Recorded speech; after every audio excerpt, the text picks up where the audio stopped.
Lily. Say, are you still planning on marrying my dear boy Ethan? Good evening, Mom. It's nice to hear from you. How are you? Whoa, slow down there, young lady. You and Ethan aren't actually married yet. Calling me Mom seems a little inappropriate, don't you think? Sheesh. Oh, I'm sorry about that. I didn't mean to upset you. Let me just start over. How are you, Donna? Fine, whatever. Just answer my question, hun. Are you really going through with this wedding? Yes, I was planning on it. Otherwise, I wouldn't have said yes when he proposed. Plus, our wedding's tomorrow, and… All right, let me ask you this then. How much money do you have in your savings? What, this again? What about your parents? How much money do they make? They better be saving up for their own retirement. Are they in debt? Are you in debt? Whoa, you really need to slow down, Donna. We've been over this already. Why do I have to share any of that information with you? I am marrying your son after all, so I can see why you're concerned about my financials. But everything else you're asking about feels a little intrusive, don't you think? You keep bringing up my parents. What do they have to do with anything? I've told you this before. Stop responding to my questions with new questions. All I need you to do is give me your answer, and we're done. Why is that so hard for you to understand? Well, as I've told you before, we don't have any debt. As for all your other questions, I can't answer them until I know what your intentions are. Fine. I see how it is. If you can't give me a straight answer, even on the night of your wedding, I guess that's just how it's going to be. I've had enough. Don't even bother. I will see you tomorrow. Okay, good night, Donna.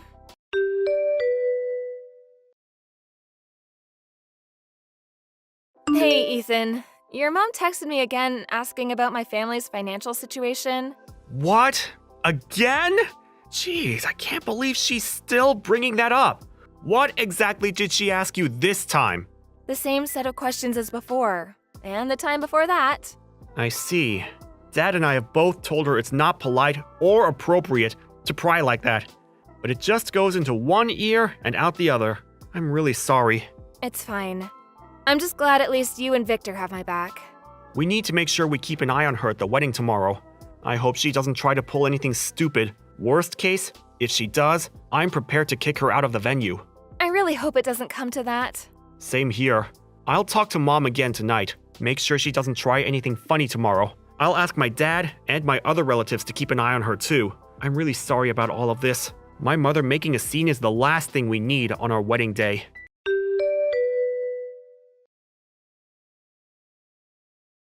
I'm glad at least the ceremony went well. You were absolutely stunning. Oh, thanks, dear. Now we just have to get through the reception. I hope it goes well. Well, Mom's been pretty quiet so far, so I'm hoping that's a good sign. If she can behave herself for the rest of the day, everything will be good. The scowl on her face makes me a little nervous, though. Yeah. She's definitely not doing a good job masking her mood, but maybe she realizes she shouldn't do anything rash? All of our friends and relatives are here too, after all. I hope you're right. All I want is for everyone to have a good time and for the reception to go smoothly.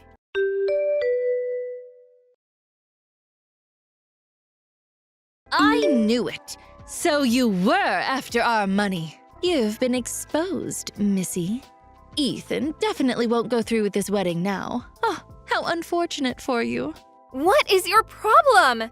You yanked the microphone out of the MC's hand, then you started insulting me, calling me a money-grabbing gold digger, and then you poured wine on my dress and announced that the wedding was off. How could you do something like that? Because I had to. You left me no choice. I've been on to you for a while now. I thought it odd that you could never give me a straight answer about your finances. Something smelled fishy. But listening to your father's speech made it very clear to me. You were only with Ethan so you could get your hands on our money. You were so close. You must have been ecstatic about the opportunity to marry the son of a CEO. Well, too bad. Have you lost your mind? What part of my father's speech could have possibly made you think that? You better have a good reason for interrupting him because that was incredibly rude. I'll give you 3 good reasons. First of all, he said that you went to a vocational school. Your family must have been so poor that the option of going to college was never even in the cards. Second of all, your father said that he was sick. Therefore, he can't work. So that means when my husband and I met your parents for the first time, he lied to us about working as a cook. And third of all, your mother works full-time. What woman would choose to do that if your family wasn't in need of money? Your mother could have been a stay-at-home mom, but that's not the case. So, there you have it.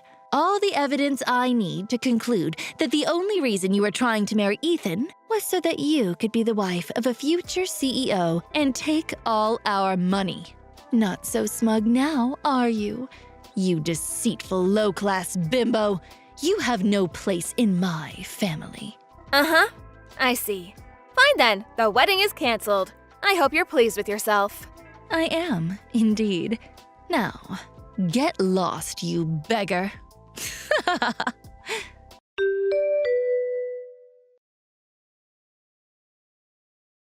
Lily, is it true?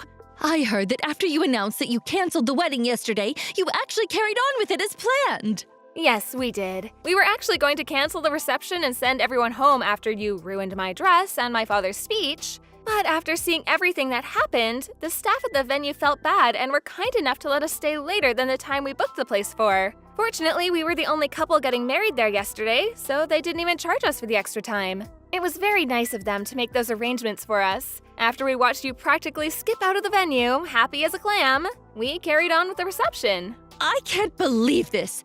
So when Victor dropped me off at the house saying he had some errands to run, he was actually headed back to the venue to join us, exactly. Oh, how dare he do that to me? After I went through all the trouble to expose your true identity. You nasty double-dealing pauper! Let me set the record straight because it seems you're confused about a lot of things. I don't need you to be making any more presumptions about me and my family. Confused? Presumptuous? Please, I know exactly what's going on. You foolish little girl. You're still trying to trick me, aren't you? Trust me, I'm not. You seem to be missing a lot of context because you interrupted my father's speech and never listened to the end of it. First of all, yes, I did go to a vocational school. I chose to go to the culinary school so I could help my dad out with the business. The business? What business? You seem to think he works at a restaurant as a cook? Which I guess isn't entirely wrong, but there's more to it. He's the head chef at the restaurant he owns. I'm sorry, what? I went to culinary school so I could learn the basics and prepare myself before I started working with my dad at the restaurant. The head chef and owner of a restaurant? What are you even talking about? My great-grandfather opened a gourmet Italian restaurant way back in the day, and our family's been running the business for decades. As for my dad being sick, that was back when I was in high school. Thankfully, his recovery went well. He's all better now and works in the kitchen every day. But he never mentioned anything like that. If you recall correctly, in the speech, he mentioned the time he got sick. He never said he was chronically ill. Plus, after you left, my dad got to finish his speech, and he made a mention of it. He thanked me for my support and for helping out with things at the restaurant during those difficult times. My dad wrote his whole speech down before the reception. So if you hadn't interrupted him when you did, the fact that he made a full recovery would have come up later in the speech. I didn't think there was much more to it. And about my mom and her career, she still chooses to work because she loves what she does. Becoming a counselor was her dream. She loved helping others ever since she was a little kid. She worked very hard to build up to the point she's at today. No matter how much money her spouse made or what job they had, giving up on her career was always out of the question for her. Huh. Everyone has different values, and it's natural for people to have different goals in life. But it's not okay to make assumptions about them or insult them because of it. Fine. I admit that I didn't have the whole story, I guess. But that still doesn't change anything. I doubt your family's making much from running one measly little restaurant. I'm sure it's nothing compared to the massive corporation my husband runs. I still don't have enough evidence to be convinced that you're not after our wealth. Earlier, you said you had 3 good reasons to believe that I was only with Ethan for the money. But I just explained everything. The assumptions you based your reasons on were wrong in the first place. Your arguments are completely baseless. Oh, you're just splitting hairs at this point. You think you got me beat with your flimsy argument? None of that matters because you're not marrying Ethan. I won't allow it. He's going to be leading the company after my husband retires. Being with a poor peasant girl like yourself is detrimental to his future.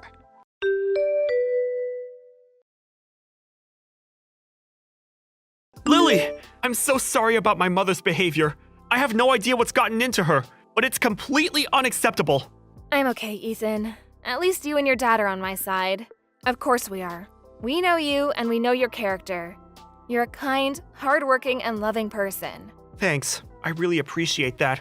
So, I have something I wanted to talk to you about, and I want my dad and your parents to be there to hear it. Can you talk to your parents so we can arrange a time for all of us to meet in the next few days? Alright, sure. What is it that you want to talk about, though? I've been thinking about a lot of stuff. About the business, about our future. I want to make the best choices for us. Dad's been helping me figure some of it out, too. I think I reached a decision, but I wanted to run it by you and your parents first. Okay, I'll check my parents' schedule and get back to you. Thank you. I appreciate it. We'll talk soon.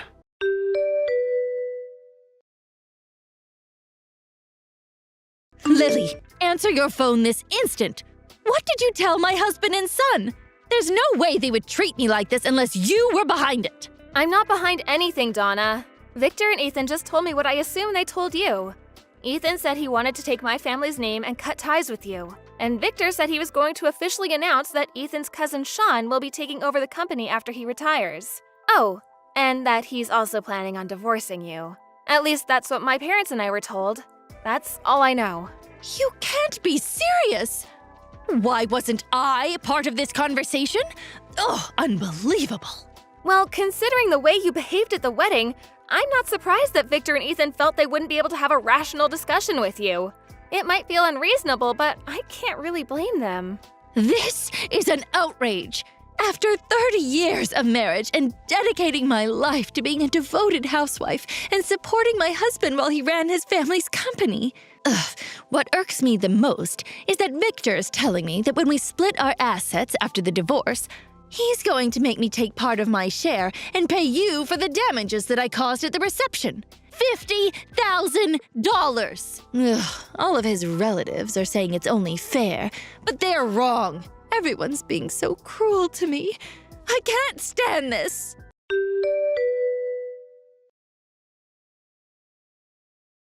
Mom, I know you're upset, but please, stop taking your anger out on Lily. Ethan? Oh, don't tell me you're with her right now. Of course I'm with her. We just brought our papers to City Hall. It's official. We're a married couple now. I can't believe it. I took her last name, just like I told you I would. What have you done? I'm going to keep working at Dad's company as an employee, but I'm not involving Lily or myself in business operations. But you're my only son, and you were supposed to take over the business, become the CEO.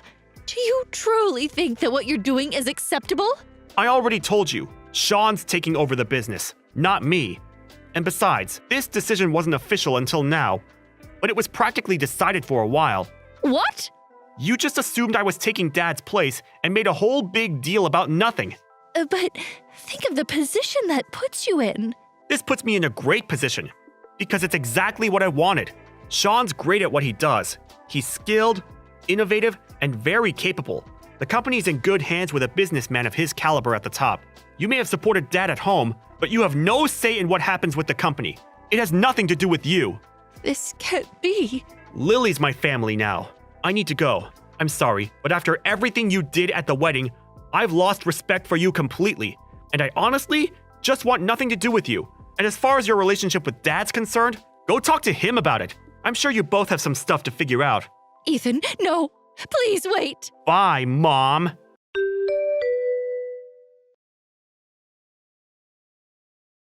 Donna was furious and kept making a fuss, blaming me for everything.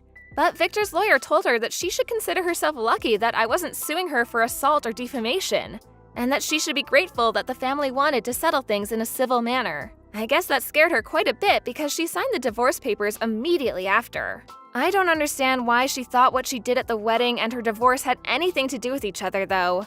Because she was nervous that I was going to threaten to sue her if she didn't sign. Either way, Victor and Donna split their assets after the divorce and Donna got a chunk of money. But she had to leave and go back to living with her parents. Bad news travels fast apparently, because all of her friends and neighbors knew about what she did. Donna overheard one of her neighbors gossiping about her one day and punched her in the nose. The neighbor had to go to the hospital and sue Donna for medical expenses, so the money she got after the divorce was completely gone. Her parents kicked her out of their house, and apparently she lives in a town far away now, all alone, working to support herself every day. Thank you for watching. Please subscribe and hit the like button. See you next time.